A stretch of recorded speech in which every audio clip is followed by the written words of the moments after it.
สวัสดีครับบุญส่วนมาฮอดแล้วเสียงโห่แซวมวนซืนมวนมันหลายคือขืนเพ่งล่ำลองกะหลากหลายนิท่านพร้อมกะมวนคักเอาหายฟังย่ำใดกะม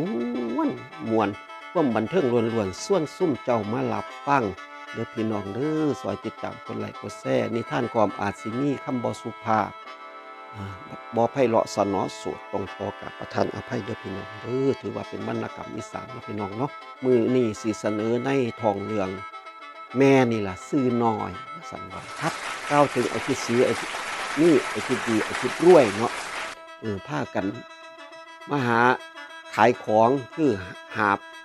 เครื่องปั้นดินเผาจากด่านเกวียนพุ่นล่ะมาแตะโคราชผ่านมาทางบุรีรัมย์มาก็ถ้วยกันมาเด้อพี่น้องมันล้ามันเมื่อยเนาะซกวกจังข้อมาไปข้าบ่เห็นห้อยสู้ว่าหยังว่าซั่นไอ้ทิศด้วยถามกูว่าเรือถูกอีกว่าซั่นว่าอีน้อยๆแก้ใส่รอดขวานสู้ว่าหยังว่าซั่นว่ากูว่าเข็มว่าซั่นไอ้ทิศสีก็ตอบได้บาดนี้ถ้วยไปอีกตกผู้กลางซี่สู้ว่าหยัง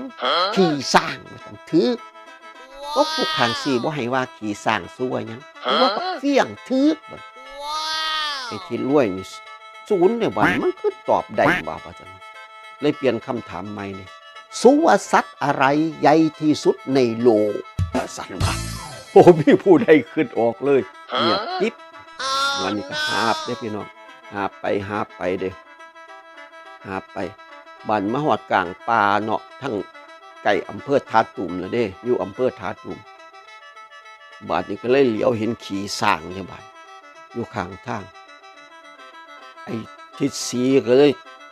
ตอบด้วยเสียงอันดังว่ากูว่าช้างว่าซั่นว่าเพราะว่ากูว่าช้างนี่ตื่นเลยพี่น้องว่ามีช้างมาพากันเล่นนี่ไอ้ว่าหมอนี่กระทบกันมุงอับแตกเปียงปังขาดขึ้นยับ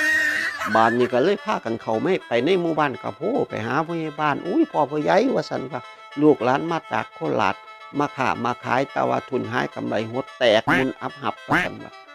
อ้าวสิเฮ็ดจังได๋ล่ะพุ่นสิพักล่ะครับคืนนึงว่าซั่นมื้ออื่นพุ่นล่ะจังสิกลับว่าซั่นพ่อผู้ใหญ่เดี๋ยวตนลูกสร้างนี่เด้อเอาตามสบายเด้อแต่ว่าเขาเหลือน้อยๆได้พากันไปแพร่เขานี่เด้อมาอยู่มากินแนวกินก็บ่ทันได้แล้วว่าซั่นว่าแล้วไอ้ทิศสีไอ้ทิศมีไอ้ทิศดีไอ้ทิศรวยก็พากันแยกย้ายไป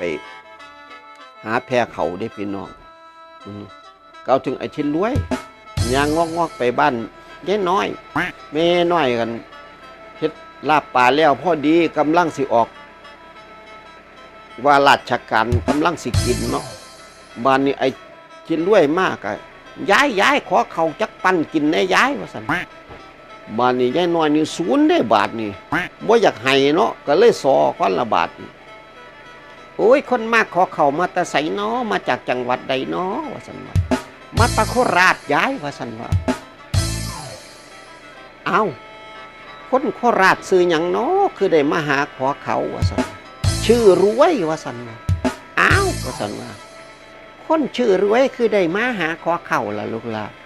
โอ้ยคนชื่อรวยยากจนก็เต็มบ้านดอกแม่คนชื่อน้อยหีใหญ่ก็มากมีเพราะว่าเท่านั้นแม่ใหญ่น้อยขาดบาดซิมหูว่าได้เป็นอยู่แม่นี่ละบักลาซื้อน้อยว่าซั่นว่า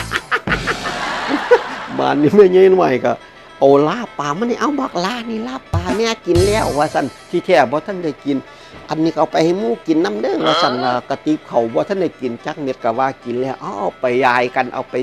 ให้กันกินเด้อมาจากคนละ4-5คนพุ่นละแม่ว่าซั่นขอบคุณเด้อแม่ว่าซั่นมีทั้งเรื่องนี้ก็จบไปซะพอดีเนาะพี่น้องเนาะการสำหรับมื้อนี้หมดเวลามืดบุญส่วนบันเทิงศิลป์ก็ขอฝากกดไลค์กดแชร์ฝากติดตามให้พี่น้องเด้อมื้อหน้าก็ค่อยว่ากันใหม่สำหรับมื้อนี้ก็ขอกล่าวคำว่าสวัสดีครับ